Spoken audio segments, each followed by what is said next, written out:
those of you who don't know me, my name is Jalen Simmons, owner of JMixtape Productions. I've been blessed with the opportunity to help so many amazing people gain exposure and have traveled to so many places along the way. I want to continue that by allowing athletes, coaches, and others that I've crossed paths with to share their personal journey. That is why I present to you In the Making.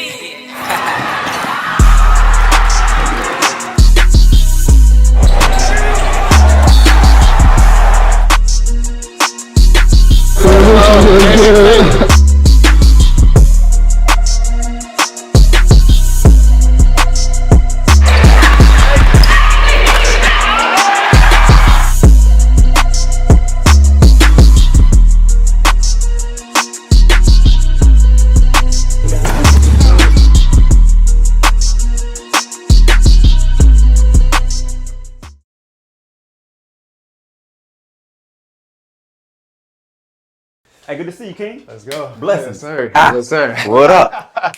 Hey, man, I'm going to start with telling this story about how long I've been cutting your hair first. Let's start with that story. Yes, please do. We're about to get into it. A lot of wisdom, a lot of knowledge, a lot of perspectives, a lot of experiences, inspiration, hopefully. So we're here in the making. My guy, Ervin Coty. Let's go. Thrill cuts. Let's go. Let's go. Consistency, baby. Man. What is there not? Let's see. Runner, we got cyclist, we got mentorist, we got author. Yeah. Just a great help of me in my life. And man, we've been cutting my hair since middle school. Oh man. I mean, he's had his like in-betweens where he'd go to travel the world and, venture off and do his things, but pretty much for 15 to 17 years, this man's been cutting my hair. So I'm glad to be here. Glad that we're able to do this. Take the time out. We talked about it and now we do it. That's what we're about. We say something and we're going to do it. So we're here. So, yeah, man. I'm going to start with this, man. First thing I always tell Jay is we must be men of our words, man. We must be men of our words. So I'm always careful when I speak because if I say it, I got to do it. Yeah. That's my life. You know what I mean? That's my life. Go ahead, Jay. What you about to say? Yeah. So, man, there's so many sections of your life where we can go into, but let's start off just growing up. The people. Formal name, Ervin Coty. Yes, sir. I still call you Detroit. Yes, sir. Born and raised Detroit City. I still call you Detroit. A little fat kid from Detroit. Yeah. So just talk about, your upcoming in Detroit, and just like things that helped you develop to get to where you're at now. Wow. Okay. Well, first, man, I always start with giving thanks to my creator, Elohim, my creator, man. He gave me so many gifts. It took me years to accept all the gifts that I had and stand strong in them. But after God, I would say my mother and my father, they were intricate parts that made me the man that I am today. And both my parents, hardworking, both were factory workers at Ford Motor Company. My mom did 35 years. My dad did 36 years. And I never saw them miss a day of work. They were so disciplined. And I just couldn't understand because I'm like, snow, blizzard, rain, never took a day off. I mean, barely even took their own vacation time. And it taught me a certain level of work ethic that I just, certain things that it's like you can't buy. And so that was really my foundational stuff, Just seeing that perspective in people. So going into that, people may not know, but you were, what was that? Because you lost 140 pounds. Yeah, man. I was 300 pounds. 300 pounds. Yeah, man. And what was that age gap in between where you was 300 pounds? in that weight zone? That's a great question. I didn't really gain my weight till I was maybe 16, 17. Okay. When I got my first job at Burger King. I only had one job my whole life. And I worked at Burger King. It was a co-op where you go to school half the day and you work half the day. And so being at Burger King, free sandwiches, all you do is eating. And it's cold in Detroit. So all we did was eat and sleep. And I ballooned pretty fast, man. And between 16 and 23, That's when I really gained the bulk of my weight and 300 pounds, man. And I just remember one day I woke up and my head was throbbing. I was like, what's going on? And I actually stopped breathing in my sleep. And I was like, man, all right, man, I really got to take this serious. And that's when I made a decision. I just literally looked in the mirror and I told myself, I'm no longer going to be this guy. And I just started, I had to figure it out. I'll tell you that story, how it all got into it, but that's really what happened. Yeah. So it was just the situation you were in that was allowing you to be comfortable, and putting that weight on unconsciously just because like, hey, I'm working here. I'm at Burger King. I get some free sandwiches. Right. Count. So it was more so just being in a comfortable mindset, you think? I think it was two things. One, it was comfort. And two, I never really learned portion control. You know, my mom worked nights and my dad worked days. So they would my mom would just cook enough food for the week and I would just eat as much as I wanted. And so I never knew about portions or, you know, certain time of day to eat. I didn't know none of that. I just would eat. Yeah. And you look up and you 300 pounds. So that's kind of what happened, bro. Yeah. And now you're vegan, right? 10 years. Yeah. Bro. 10 years. So a lot of things is easier said than done. You say you looked in the mirror and that was it. But talk about those next steps for somebody out there who's looking to lose weight or who's, you know, trying to change their diet or the portions that you were talking about. Like, what's that first step? That's a beautiful question, bro. Thank you for that. The first step for me was I needed to get some knowledge. You know what I'm saying? Because I didn't know. And one thing I've learned about life is you can move through the world thinking that you know. But when you find out the truth, oh man, it hits different, you know?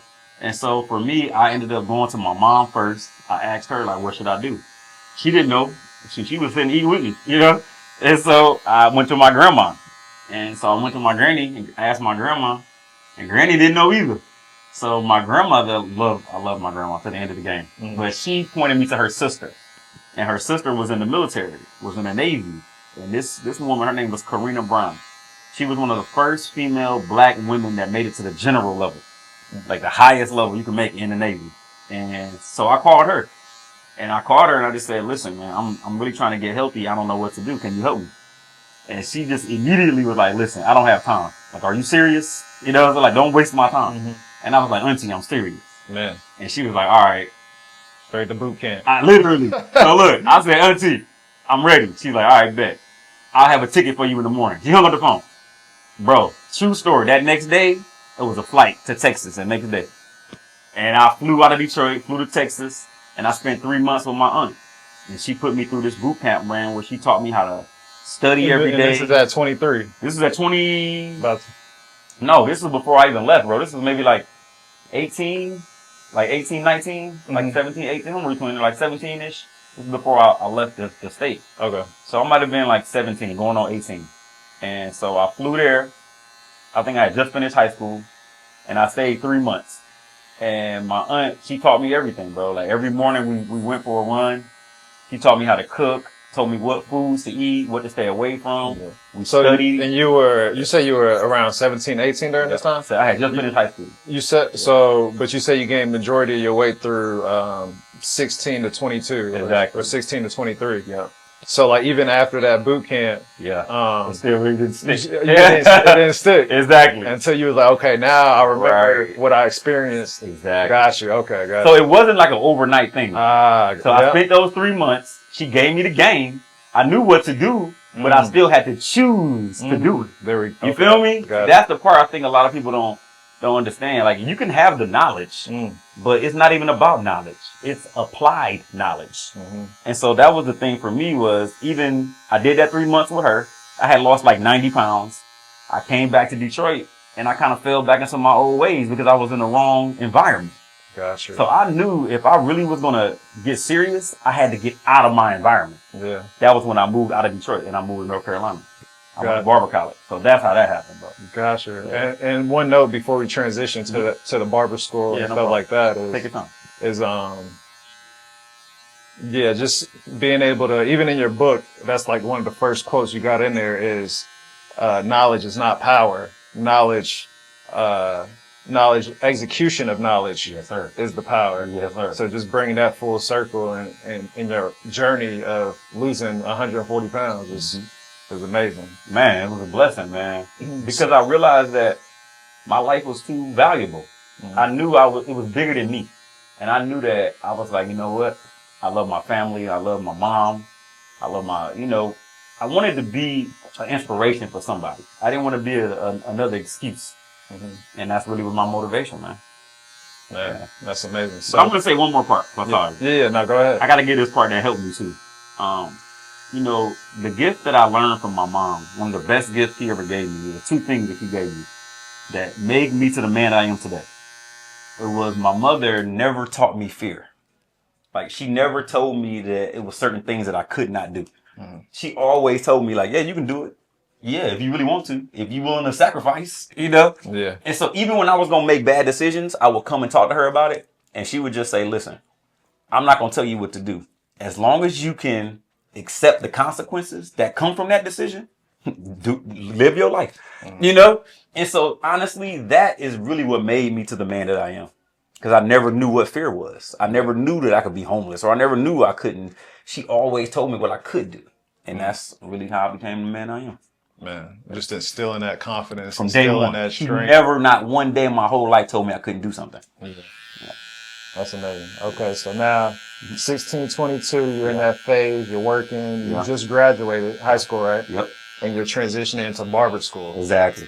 So tell me about that. You said you were in North Carolina. What was the school and what was that beginning process like? So what happened was, before even North Carolina, Burger King, how that ended was because one of the last days I was there, my manager had put me on the schedule after I was supposed to be off. And I never forgot that.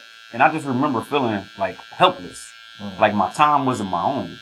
And I just remember thinking to myself, like, bro, I heard this guy say something. He said, if you give them the right to feed you, then you also give them the right to starve you. So I knew that I had to figure out a job or a career where I could work for myself. And that's kind of how I got the mindset into becoming a barber. That's a bar. Yeah. Yeah, man. Yeah. Straight up. That's a true story. So what was like the initial interest? You were just like, were you in the shop one day and you were like, man, I want to do this? Nope. Let me tell you what happened. True story, bro. So mind you, at that time, I had never even had a haircut. I had long hair, bro. I never had a haircut. And so my mom had went to Sam's Club, right? And she had bought me. You said, hold on. You said you never got a haircut. No. I had long hair. In my mind, I thought I was Samson from the Bible. So I refused to cut my hair. Yeah, bro. What? I'm about long hair, bro. Long like braids. I never had a haircut. And so my mindset wasn't, I didn't even know about no barbering stuff. I didn't know about it. That's crazy. Yeah. And so, true story, my mom had went to Sam's, and back in the day, they had these DVDs, like a 3-pack. And it was Barbershop 1, Barbershop 2, and Beauty Shop. True story, dog. I can't make this, bro, I cannot make this story up. My mom gave me these movies, and I was so bored, I just watched them over and over and over, like 20 times. And one day I was just bored on the menu, and I was playing around with the behind the scenes, trying to see what they was doing behind the scenes. And at the bottom of the menu, it said barber test. I said, what is this? So I clicked it. It was like 20 questions. So you click it and it'll tell you like you got it right or wrong. So I went through the test. And then when I finished it, the screen went blank. I'm like, man, what the? All of a sudden, Ice Cube popped up. He was like, yo, you passed. You should be a barber. The week later, I went to barber school, bro. Wow. That's how I became a barber, dog. And I've been cutting hair 25 years now. That's crazy. True story. From that movie to barbershop. I always said I got to give Ice Cube a shout out. Man. Yeah, man. Hey, that's some inspiration right there. That puts you on the right track for sure. Yeah, literally. But start with mom. Man. So how did you know what barber school to go to? I didn't. So what happened was I Googled every barber school in Detroit. And every school was like 10, 15, 20 grand. But I'm broke. You know what I'm saying? So I didn't know what to do. Yeah. So I called my grandma. You know what I'm saying? That's why I love my grandma to the end of the game. Her name was Arminta Esters. And so I came, Grandma, I'm like, I don't know what to do. I can't really afford it. Honestly, I was asking her to borrow the money. That's what I was going to do. I was going to ask my grandma to borrow the money. But my granny was like, look, why you got to stay in Michigan? I was like, what? She was like, yeah, you should go to a school somewhere else. Get out of here. And she was like, you should look into North Carolina. My grandma's from North Carolina. Gotcha. And so she gave me the idea. So I jumped online and I Googled it. And the first school that popped up It was called Harris Barber College. It was built in 1939. One of the first black barber schools in the USA. And it was only $3,000. And then they even had dorms, like a college. So you could live there for $5,000. Oh, wow. So I told my mom loaned me the money. 3 days later, me, my mom, my grandma hopped in the car and we drove to North Carolina. Wow. That's how I started becoming a barber. So you passed the test. Were you practicing before you went to the school? No, bro. I told you I had never had a haircut. So I know nothing. You wasn't even preparing? No. Okay. No, bro. I knew nothing. Wow. All I knew was I was hoping that this school was going to teach me. You know, so I would go to school. Bro, just listen. I get to the school, right? First thing the dude say is, he come up with a piece of paper and it's a contract. You got to sign it. Every person got to sign it in order to go to this school. Mm-hmm. And the contract said you must have a haircut and you must wear a suit and tie every day. Bruh, it's in North Carolina summertime, 100 degrees. And I had long braids. So, right, come on. I'm like, man, y'all tripping. I'm out, bro. I hop back in the car. I'm like, I'm not doing this. With the drum line. Yeah, literally. Yo. You went to Uptown saying. So check this out. True story, right? My mom's couldn't believe she had my back. My mom's like, all right, come on, let's go. So we was going to try to find another school in North Carolina, right? They had a couple more barber schools. But my granny, she was kind of old at the time. Granny really didn't understand, you know? So we driving down the street, and my grandma like, yo, why are you still in the car? You know what I'm saying? Like, why are you still here? And so my mama was like, yo, you know, he don't want to cut his hair. My grandma like, what? She couldn't hear that good. She said, what do you think?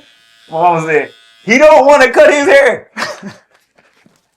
My grandma said, pull his car over right now. Pull it over. My grandma, 4'9", 4'8", she little lady. Uh-huh. She got out that car, yanked me up. She said, if you don't go in there and cut that mess off your hair. I was like, yes, ma'am. Bruh. Oh, my God. Went back to the school. Hair. Oh, man, I felt like, oh, bro. Oh, my God. But that was the best decision of my entire life. And I never would have passed that chapter if it wasn't for my grandma. True story. Man. Lessons. Big lessons. Man. Yes, bro. She was meant to come down to North Carolina with you. Yeah. Because if she wasn't, think about the trajectory, or your mom would have been like, okay, cool. Like, Mom's like, we'll find something else. And that's funny because usually my mama not like that though. Mm-hmm. But it was interesting that one time she had my back, you know? Wow.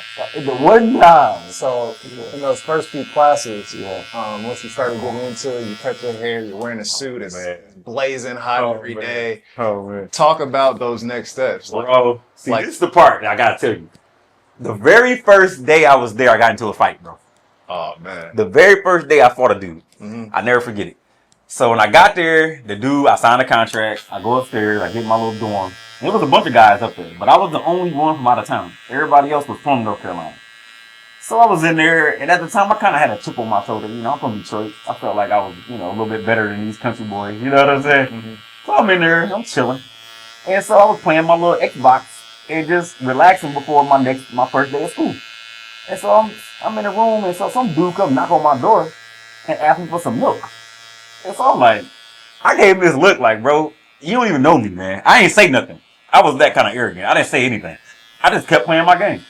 And then he asked me again, like, hey, man, I want some milk. I didn't say nothing. Mm-hmm. This dude walked in my room, went to my refrigerator, and grabbed my milk and walked out the door. Bruh, I'll never forget that moment. I'm sitting there thinking to myself, like, oh, this dude crazy. You know? Mm-hmm. So I go down the hall. I'm looking at every room because I don't know what room he in. I got to go check every room. So I finally see the dude. And so I found a room here in there eating some cereal with my milk. So I'm like, he thinks it's his milk or what? No, he just took my milk, bro. He just took it. Wow. Like, you what? I told him taking it. So I said, I said, all right. I'll go to the door. I'm like, bro, you don't even know me, man. I said, what give you the thought to think you can walk in my room and take my milk? Yeah. You know what I'm saying? Dude looked at me like he was crazy. Like, man, I did it. What? I said, oh, wow. I said, okay. And then I had one of these flashbacks because I like to watch a lot of movies. You know? Yeah. And you know, in jail, when you first go to jail, you got to fight the biggest guy just to make sure. So I was like, okay, cool, no problem, brother. I grabbed the milk. I started walking out the door. Right, it was a gallon. Uh-huh. As I'm walking out the door, I popped the top. I turned back. Squoze the whole milk on his head. I was like, nah, you got that milk. We just started fighting, bro. Oh, literally the first day, that's bro. Crazy. The first day. Was there like did they have like advisors or like people like watching the dorm? No, like no. We just fought for 30 minutes. Wow. We both got tired. And at the end, That was my best friend, bro. That's crazy. That dude ended up being my best friend and B. And that's the very first day I went to barber school. Wow. True story. So we're getting off to like, what are those first steps in like becoming a barber? Yeah. Oh, So like when you first walked into school, are you thinking, hey, they're gonna let me use some clippers, or do I need to get my own clippers, or? Okay. So basically, when you first start barber school, everybody, they give you like a box, and you get all your essentials that you need, you know, just the beginning stuff, you know. Mm-hmm. So you get your clippers, you get your tape, you get your, you know, all the basic stuff that you're gonna need, razor, but you don't know what you're doing. So you just kind of winging it, you know.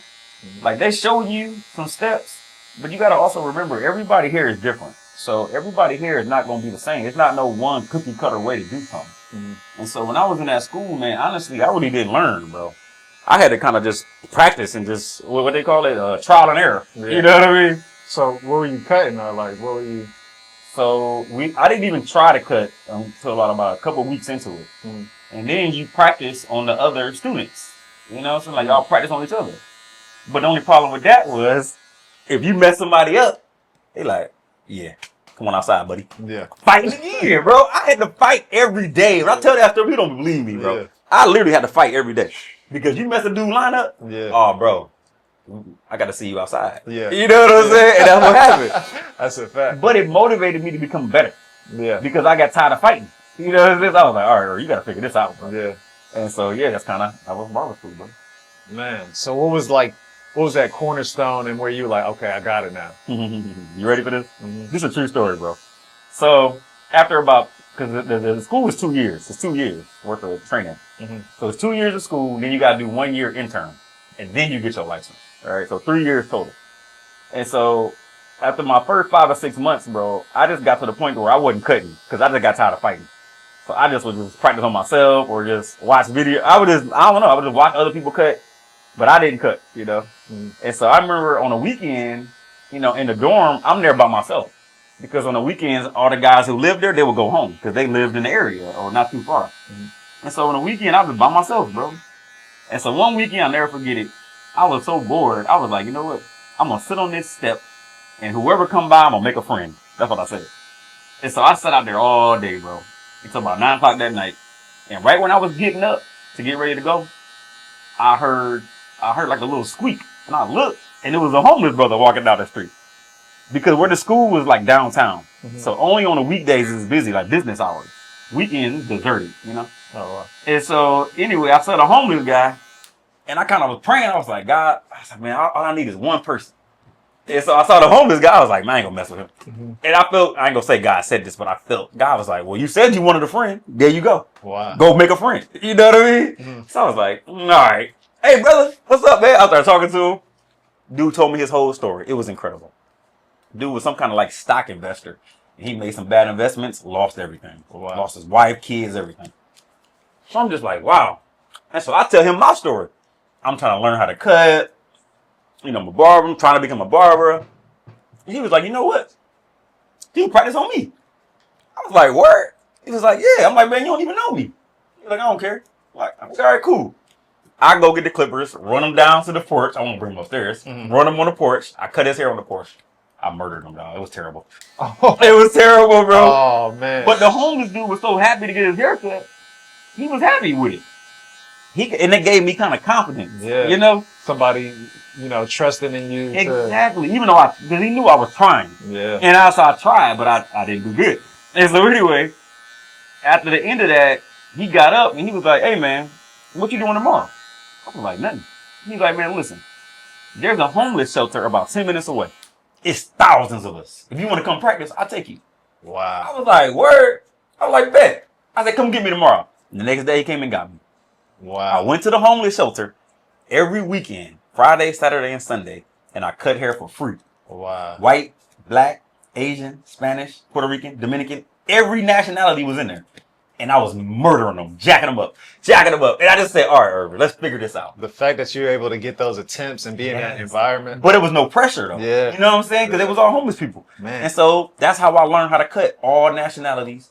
After a while, I just started figuring it out. And I became great, man. And that's how I became the master barber, bro. Wow. True story. Thorough cuts. True story, man. Man, It started with the homeless brother though. that is amazing. So imagine if I wouldn't have made that friend. Yeah. You know? Or just look at him and be like, oh, it's a homeless guy. Exactly. No, he was the plug, bro. Man, the fact that you were able to get that, God gave you that opportunity. Man, I didn't and drop then, the bag. and then branched it out to give you an outlet Yeah. to practice. Yeah, It was amazing. it was perfect because I had no pressure. I could just kind of, figure it out. So now graduating barber school, you're in North Carolina. Mhm. What's the next step? Well, first off, I had to take a test 3 times, bro. I didn't just pass and get my license. It took 3 times to do it because as a barber, you got to have a model, somebody to take with you.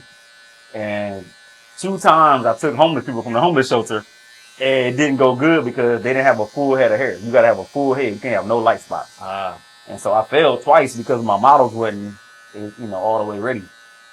But the 3rd time, bro, I ended up cutting a white guy. Funny how that happened, but I ended up cutting a white guy. And this dude, so what happened was the 3rd model that I had got drunk the night before. Oh, wow. And he didn't show up. So when I got to take the test, I had no model. And so I'm in the parking lot mad, bro. And so I see this old white guy sitting on the back of his truck drinking a 6-pack, right? Mhm. And so he saw me and he was like, man, what you doing? I was like, man, my model didn't show up. And he was like, that's it? I was like, yeah. He was like, man, you cut my hair. Mind you, I had already been cutting white hair. I was like, cool. Yeah. I was like, all right, let's go. But mind you, he was drunk too. Because he had a 6-pack, right? So I took him in there to cut his hair. And I was trying to be quick because I was like, I know he was drunk and he kept talking a lot. So I'm going to just hurry up, cut his hair. So I cut his hair. Everything was good. The lady's like, all right, well, I want to do a full shave on him. Now I'm afraid now, bro, because you have to raise him. And this dude was not being still. And so the little judge come over and she asked the question. She's like, listen, all I want you to do is do a basic shave and I'm going to watch you do it. So I tell the brother, hey, man, just hold still. Ain't going to take what it's taking, right? Next thing I know, the dude keep moving. So I speed through the shave. I get done. I'm about to walk out. I'm about to be finished. The lady goes, I want to see you do the razor around his ear. The haircut that you must do to get your barber license is called a businessman's haircut. So I tell the brother, hey man, listen, hold still. I got a razor.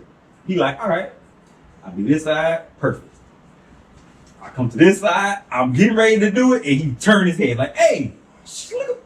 His whole ear damn near was hanging off, bro. Blood just went everywhere. And so, but the judge was standing there. She saw what happened.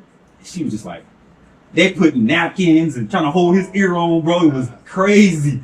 And so I just packed up like, man, I'm gonna fail again. You know what I'm saying? I packed up and I cleaned up best I could and I left. Okay, you ready? Mm-hmm. A week later, I got a letter in the mail from the Barber people. They said, Ervin, this is your barber license.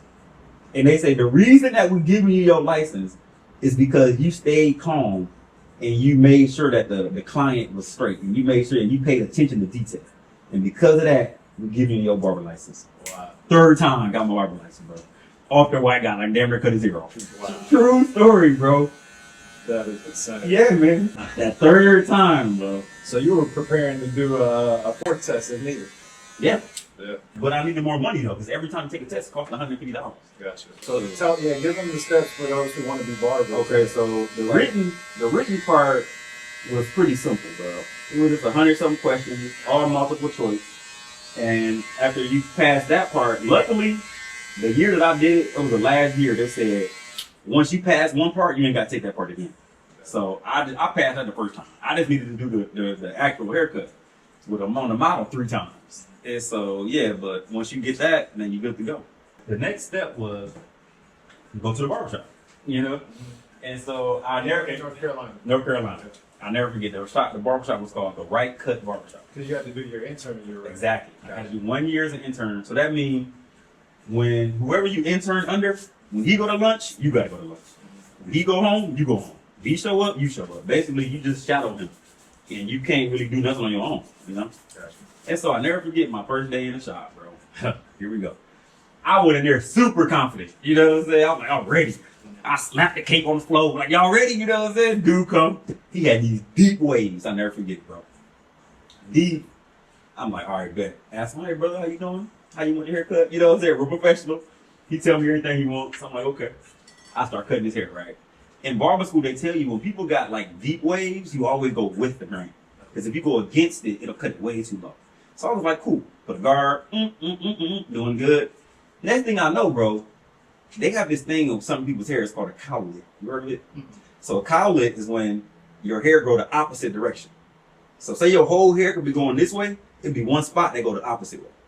So when I went down on his head, a hole went right in the top of his head, bro. Bald spot. Right there on the top of his head. I'm thinking to myself like, oh my God. First day as a barber now. First day in the barbershop. Oh my God. So now I'm nervous. I'm sweating. I'm like, oh my God. Now I'm kind of sizing him up. I'm like, man, how big is this dude? You know what I'm saying? I might have to fight. You know what I mean? I'm like, am I going to fight this dude? I need to know how big he is. Oh my God. Dude about 6'5", 6'6", every bit of 280. I'm like, oh my God. I started praying. I was like, God, I need you. I started praying real deep. Like, God, I need you to help me. And so all of a sudden, I don't know, like this calm just came about me. God was like, listen, take it low as you can get it with the waves. And he gave me the idea. He was like, take the guard as if you fading it and fade around the bald spot to where you can't see it anymore. And I was like, all right. Bro, it took me about 30 minutes. I didn't even know I could do it. Bro, I blended it, and all of a sudden, the spot was gone. Couldn't even see it. The spot was gone. And I was like, thank you, God. And after that was when I knew I would be prepared for no matter what the barber game threw at me.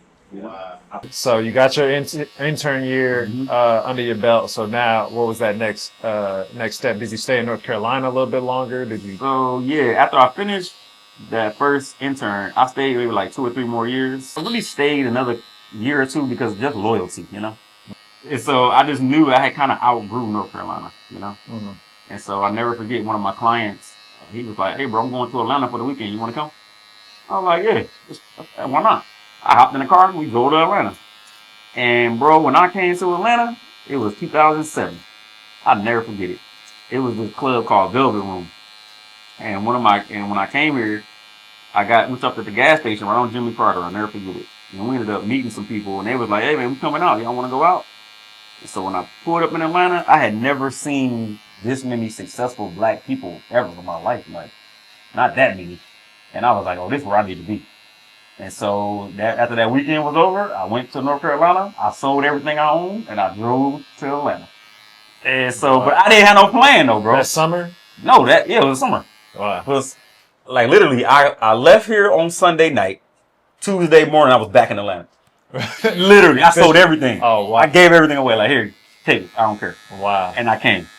And so when I got here, I didn't have no plan. So I was renting a room by the day. You know, you can get a room by the day, like $20 a day. Mm-hmm. I was in the hood, dog, Union City. Like College Park on that side of the town. Mm-hmm. I didn't know about this side. You know what I'm saying? But I was like, I don't care what it takes. I'm going to do it. And so I went to like 20 different barbershops, bro. Oh, man. I was in the hood.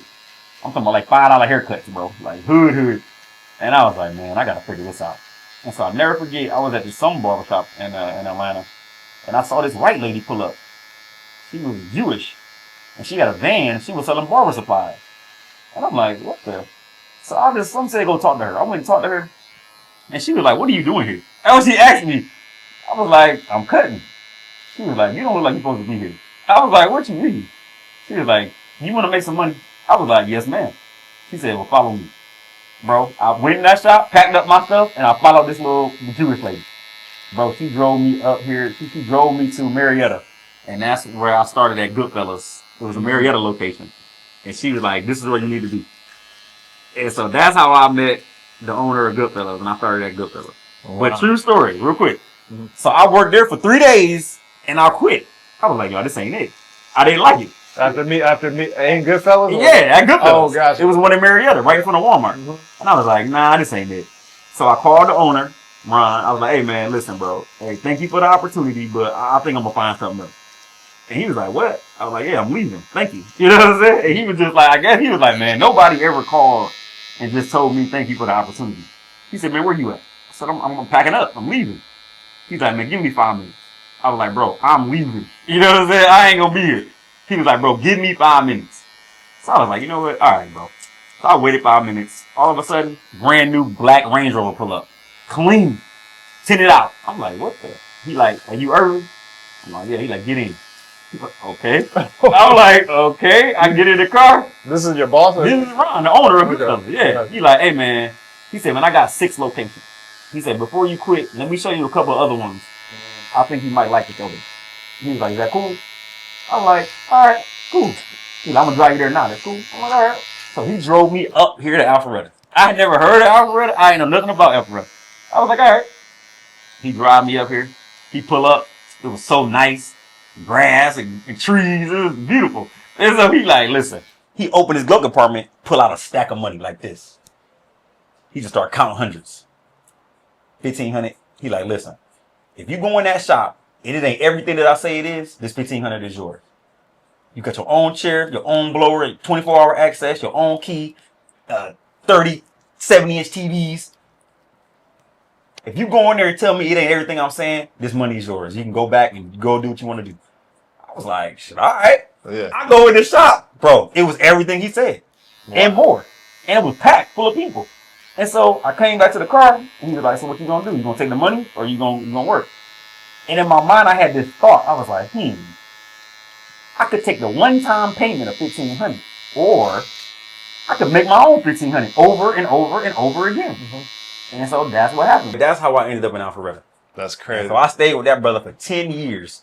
That was the best decision I ever made in my life. Because not only for the clientele and the people, the networking, but the ability to work for myself and make as much money as I wanted to make. Oh, bro. 24-hour access. Oh, it was crazy. Yeah. And so anyway, that's kind of how that happened. Bro. And that's where we met. That's how I met you.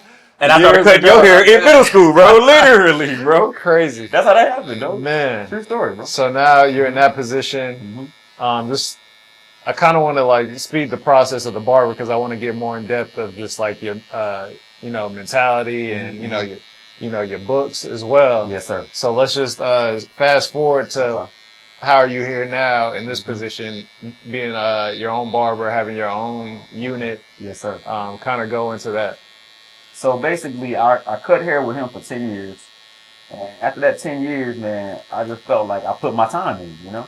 I felt like there was nothing that I couldn't do because of what I learned from there. Because everybody in there was at least 10, 20 years older than me. So I was able to just sit and watch and know what to do and what not to do.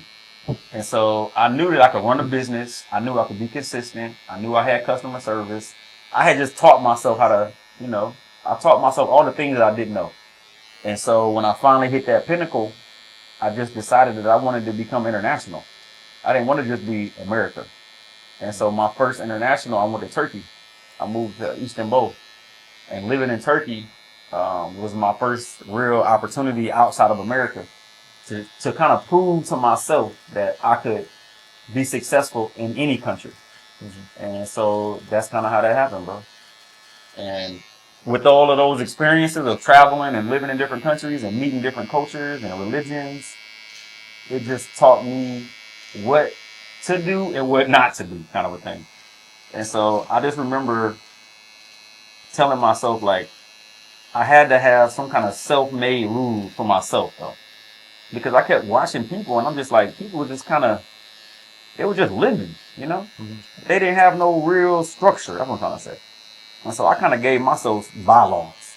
Like I promised myself I would never have a baby mama. No, I need a wife. I promised myself I wouldn't get sloppy and fat again. I promised myself that I would study and learn and better myself every day. And so I just started, watching how other people live their life. And then I just kind of shaped my life different, you know? And what age was this when you realized that, and what gave you that boost to just want to go travel or want to go experience new things? It was my cousin, my best friend. His name was Benny Esters. He was the first one in my family that moved overseas and didn't come back. Like he moved and then left, and he was the only one. He was like the black sheep of the family. Like he moved to Turkey, lived there for a couple of years, and he moved to Germany, lived there for a couple of years. He moved to China, lived there, and I'm like, man, who is this? And so I just I need to get close to my cousin. So I started calling him and asking him questions. And he would just start telling me knowledge. Like, all right, bro, this is what you got to do. You got to, certain things about you got to master. You got to be in control of yourself. You can't let nothing control you. You got to be in control of your diet. You got to be in control of how you think. You got to be in control of how you spend your money. And so all of the things that he told me, I just listened. And through the years, it built the man that I am today. And it was interesting because kind of fast forward now, I'm on my third book. I got thousands of stories. You know, so like I've lived in 6 countries already. I've lived in 10 states. I lived in Texas. I lived in Florida for a minute. I lived in California. And so with all these experiences, I proved to myself that I can do it, you know, with nothing. Like I only eat once a day, so I live a pretty simple life. I don't really have a lot of stress. And so I would always tell myself, like, every day I got to get better. And so I kept running and I kept working out and I kept reading and I kept studying. And so that's kind of how it happened, bro. And what age was this, you said? Around what age were you, like were you starting to be in that mindset of I'm getting better every day, or? Somewhere between 26 and 30. Because I moved to Thailand on my 30th birthday. So between 26 and 30, that was when I traveled and I kind of learned the most about myself. And to me, it was just kind of like trial and error, honestly. I really didn't know what I was doing, but I just told myself, as long as I show up every day, I can't fail. So I never really, I didn't take a day off. I just kept working. And what what allowed you to have that never quit mindset and to be able to just be consistent? Like, what gave you the fuel to, every day I'm gonna get this done. Every day I'm gonna improve on this. Like, what drives that? You know what's funny, man? It was 2 things. I had this dream, right? And in this dream, it was a movie I had. It was a movie. I didn't watch this movie, but I heard about this movie. It was a movie called The Purge or something, right? I heard of it. Where it was like a 24-hour, you could just do anything you wanted, whatever goes. You know what I'm talking about? And so I had watched that movie and I was just like, man, that's an interesting thought. And my thought just kept going. I was like, what if the whole world just shut down? And then it's me against the whole world. Am I going to be ready? Am I going to be prepared? You know? And so I just started thinking like that. Like, I'm going to prepare myself. I need to be able to run 5 to 10 miles every day. I need to be able to eat limited food, just enough what I need. I need to be able to basically separate myself from this whole world and still be good. And so I started living like that. And that's kind of how it came. So that's why I told myself I can't take a day off. And that's kind of how it happened, bro. And I've been doing that for 15, almost some years now. Yeah.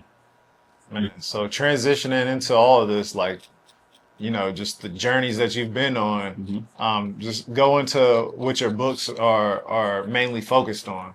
Thank you. Yeah. So basically, my very first book, I named it Every Day That You Wake Up Is a Gift. And that part helped me because it made me realize that I can't have a bad day because I woke up. Like, I could have not woke up. God could have kept me asleep. And so I always start every day with gratitude. I get on my knees and I thank God, like, man, you woke me up. And I got this funny thing I do in the morning now where I be like, I'm here, still here, let's go. And then I get excited because I'm like, yo, I'm alive.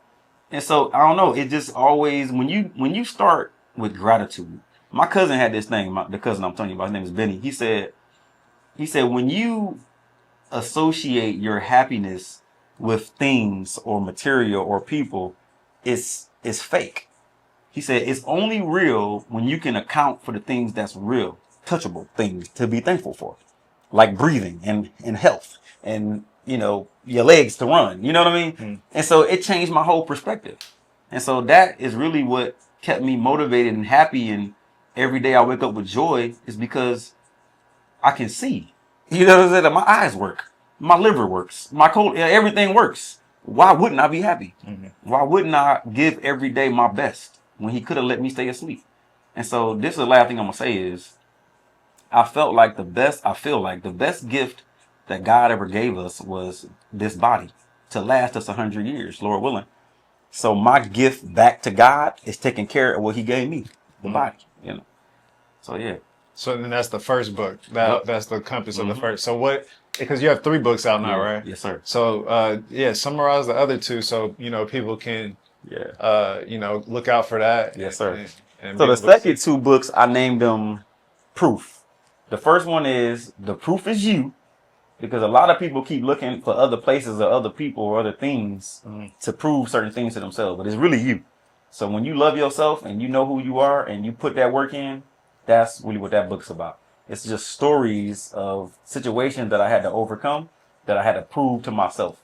And then I put pictures for each chapter to prove my stories. You know what I'm saying? Because some people think my stories ain't real. Yeah. And so I got pictures to prove them. And then the third book is the proof is in your why. Because once you know the reason why you do certain things, it's going to motivate you to keep doing it. You know, like I do it for my mom. I do it for my, my unborn children when I have them one day. I do it for my grandma and legacy. And so whenever I get tired and I'm running 7-8 miles every day and I want to sit down and watch TV and do nothing, I think to myself like, no, my reason why I can't, Yeah. So, yeah. That's amazing.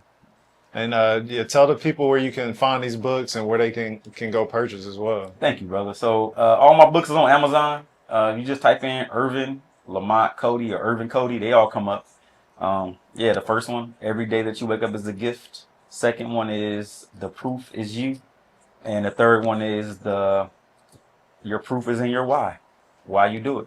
And so, those are my books. I got them right there in the corner. Oh, yeah. Right there. Yes, sir. Yes, sir. There's 2 of them right there. Man, no, this has been a great convo. If you got one more question to end it on, but just want them to be able to, I want you to give the people out there, like, what's one thing in your journey in the making that you can give? If you could give one tip or one, one quote, Yes, sir. or something that could help somebody in their journey, Yes, sir. what would that be? The best gift that I ever received was a thought that my mentor gave me. He said, if you never miss a day, you can never lose. That's the first thought. But the biggest thing is being able to believe in yourself enough and have that same belief no matter what you see, because 90% of it, you're not going to be able to see it right away. But just the belief to know that it's coming and you working every day as if it is there already, bro, you already won. You know what I mean? So that right there, that's the biggest lesson I think I've ever took in my life is don't put so much emphasis on what you can see right now. Put the emphasis and the consistency and the discipline on the things that you know will be there. That's it. The last thing I want to say is for you, buddy. Yeah. For you. I've been knowing this guy since middle school. And the thing that I'm proud of you about that I never told you was that you were still never afraid to be yourself, bro. And learning how to accept yourself, that's the highest level. Because every gift that God gave each human was specific for them. It was a reason how he made you how he made you. It was a reason how he made me how he made me. To bring that gift to the world. You see what I'm saying? So to me, this time for you, bro, this is the best time of your life. It's because now you love yourself enough to accept you how you really are. That's what I wanted to say to you, bro. Nah, I appreciate Since that. middle school, bro. You know what I mean? I appreciate that. Yeah. Nah, thank you for coming on the podcast. Thank you for, allowing me to get back into it, inspiring me to be able to get these wise words out and your journey out. Yes, and man, tell them where they can find you on social media or Thanks, bro. location. So yeah, man, you can check my Instagram out at I am Ervin Coty. I am Ervin Coty. Everybody think Cody's with a D, but it's a T. It's kind of funny. But yeah, man, Ervin Coty, that's me, everything. I'm just here to support, man. I feel like God made me to be a light. Like, I feel like I don't do nothing on this earth but my creator. So I just want to be a light and help the world. So yeah, that's me. Definitely are. I appreciate y'all. Thank y'all for tuning in. Thank you for watching. If you have any other questions, anything else you want to comment below. Like, share, subscribe, and catch you next time. And Let's go. Yes, sir. Salute to the guy. Yes, sir. Ah.